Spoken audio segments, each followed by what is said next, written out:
Some வந்து substitution மெத்தடில் எப்படி பண்ணலாம் அப்படின்னா எக்ஸ் ஸ்கொயரை வந்து வெளியில் எடுத்துருங்க. எக்ஸ் ஸ்கொயரை வெளியில் எடுக்கும் பொழுது என்ன ஆகும்? இது வந்து எக்ஸ் கியூப் ஆகிடும் இல்லையா?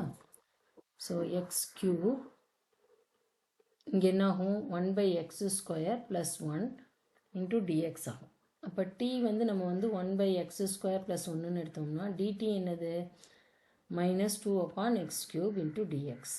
இப்போ வந்து இன்டெக்ரலில் நம்ம சப்ஸ்டியூட் பண்ண என்ன ஆகும்? 1/x square. இப்போ வந்து டிஎக்ஸ் வேணும் இல்லையா நமக்கு?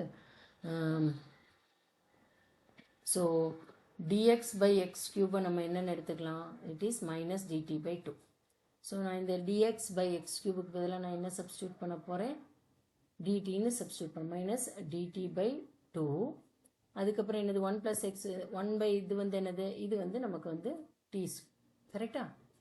So -1/2 integration of 1/t dt. அது என்னப்பா? -1/2 log of mod t plus c. So it is -1/2 log of 1 plus 1/x square plus c.